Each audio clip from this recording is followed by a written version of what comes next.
वो ये कि पानी पी रहे हैं तो गिलास में ना, ज्यादा अच्छा है लोटे में पिए।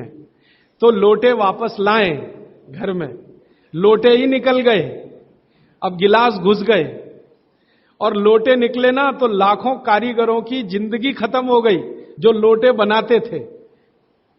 खत्म हो गए कि नहीं? कसेरे खत्म हो गए। गांव गांव में कसेरा शब्द समझते हैं? वो ठोक पीट के लोटा बनाने वाले आदमी को कसेरा कहते हैं। वो पीतल के लोटे बनाते थे, कांसे के लोटे बनाते थे, सब मर गए बेचारे हमारे गिलास के चक्कर में। तो भागवत जी को अगर मानना है तो लोटा लाएं, गिलास थोड़े कम करें, पानी लोटे का बहुत अच्छा। आगे बढ़ें। पानी कभी भी खड़े होकर ना पिए, ये मैंने पहले बता दिया है, फिर रिपीट कर रहा हूं, हमेशा बैठ के पिए। फिर उसके आगे का एक सूत्र है कि ठंडा पानी कभी ना पिए। और इस ठंडे पानी का ये यहां पर भी एक विश्लेषण में नया दे दूं आपको कि हर ठंडे पानी का सरफेस टेंशन बढ़ा हुआ होता है। हर ठंडे पानी का सरफेस टेंशन बढ़ा हुआ होता है और हर गुनगुने पानी का सरफेस टेंशन कम होता है, और कम सरफेस टेंशन का ही पानी आपको पीना है। इसलिए ठंडा पानी ना पिएं। एक विश्लेषण में पहले दे चुका हूं कि पानी जैसे ही आप ठंडा पिएंगे उसका गुण है कि वो हर चीज को ठंडा करे। तो पेट को ठंडा करने की वो कोशिश करेगा।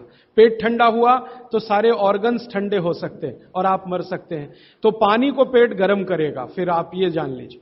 और पेट पानी को गर्म करेगा तो अतिरिक्त ऊर्जा लगेगी उसको, और वो ब्लड में से ही आएगी। तो सारा ब्लड पेट की तरफ दौड़ेगा। और बार बार आप ठंडा पानी पी रहे हैं दिन में 8-10 बार, तो हर बार ब्लड को पेट में भागना ही पड़ेगा। तो ब्रेन को ब्लड कम होगा, हार्ट को ब्लड कम होगा, ऑर्गन्स को ब्लड कम होगा, तो वो कमजोरी आने ही वाली है और हार्ट अटैक आ सकता है, ब्रेन हेमरेज हो सकता है। क्योंकि कोई भी ऑर्गन को ब्लड कभी भी कम नहीं पड़ना चाहिए, तभी आप दुरुस्त रहने वाले। इसलिए ठंडा पानी गलती से भी ना पिए। तो हमेशा कैसा पानी पिए? गुनगुना पिए। एक समय के लिए भागवत जी ने कहा है कि जब बहुत तेज गर्मी पड़ती हो, आपके यहां तो पड़ती है मार्च, अप्रैल, मई, जून, तो वो कहते हैं कि मिट्टी के घड़े का पानी पिए। मिट्टी के घड़े के पानी को गुनगुना करने की जरूरत उतनी नहीं है, क्योंकि मिट्टी से ज्यादा शुद्ध पानी को करने वाली दूसरी कोई वस्तु दुनिया में नहीं। तो ये अब सुबह सुबह उठकर पहले पानी पिए। कारण मैं बता चुका हूं कि उठते ही आपके मुंह में जो लार बन रही है वो बहुत बहुत बहुत कीमती है, उसकी कीमत लगा नहीं सकते आप। वो एकदम अमूल्य चीज है, वो अंदर ही जाए तो अच्छा है। तो आप उठते ही पानी पीने का नियम बनाएं। कितना पानी पिए? मैंने बताया था 18 से कम उम्र के जो बच्चे हैं उनको लगभग 1.5 से 2 गिलास, 60 से ऊपर के जो बुजुर्ग हैं उनको भी 1.5 से 2 गिलास, और आप जिस उम्र में हैं 18 से 60 तो कम से कम 3 गिलास। पीने का तरीका वही है, सिप सिप सिप सिप करके पीना। और ये सुबह का पानी अकेला पानी है जो बिना प्यास के भी पीना। जी, ये मुख्य नियम मैं मानता हूं आपको जरूर धारण करने चाहिए। और मेरी एक दूसरी गुजारिश, कोई कारण से आप कर रहे हैं तो ये उनकी बात ध्यान में रखें, बीच बीच में पानी पीते रहें। अब आप बोलेंगे जी पानी कैसा पिए? तो उस पानी के लिए 20-25 सूत्र लिखें। जैसे लौंग का पानी पिए, लंबे उपवास अगर आप कर रहे हैं तो लौंग का पानी पिए। मूंग का पानी पिए, मूंग की दाल आप समझते हैं, उसका पानी बनाना आप सब जानते हैं। मूंग की दाल का पानी पिए। पानी में घी डाल के पिए। ये भागवत जी ने ही लिखा और किसी ने नहीं लिखा। दूध में घी डाल के पिए, ये तो चरक ने भी कहा है, सुश्रुत ने भी कहा है, पाराशर ने कहा है, निघंटू ने कहा है, 20 लोगों ने। पानी में घी डाल के पिए, ये भागवत जी का ही है। वो कहते हैं लंबे उपवास कर रहे हैं तो पानी में घी डाल के, घी माने गाय का घी, भैंस के घी का कहीं भी उन्होंने जिक्र नहीं किया। एक ही जगह किया है, जो पहलवान है, कुश्ती लड़ रहे हैं, वो भैंस का घी खाएं, बाकी लोगों के लिए भैंस का घी नहीं है, गाय का घी। तो पानी में घी डाल के पिए। पक्का पानी पिए। पक्का पानी आप सब समझते हैं, उबाल के पानी बनाया हुआ। पक्का पानी बनाते समय आप जानते हो थोड़ा चूना भी डाला जाता है, तो चूने का पानी पिए। ऐसे कर करके 23-24 सूत्र उन्होंने लिखे हैं। वो लंबे उपवास करने वालों के लिए हैं। माने आप में से जैन धर्म का पालन करने वाले लोग लंबे लंबे उपवास करते हैं तो उनके लिए है।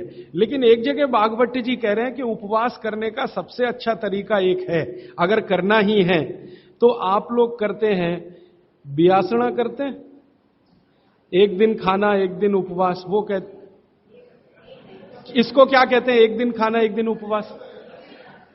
वर्षितप, यस, माफ करिएगा गलत शब्द बोल दिया। एक दिन खाना एक दिन उपवास, एक दिन खाना एक दिन उपवास, एक दिन खाना एक दिन उपवास, इसको भागवत जी सबसे अच्छा मानते हैं। लगातार 6 दिन खाना और एक दिन उपवास, वो कहते हैं ठीक है, मजबूरी का काम है, आप कर लीजिए, लेकिन अगर आपको दिल से उपवास में उतरना ही है तो ये बेहतर है, एक दिन खाना एक दिन तो वो कहते हैं कि थोड़े दिन में शरीर इसका आदी हो जाता है और फिर आपके शरीर में एसिड निकलने की क्रिया उसी के हिसाब से होती है।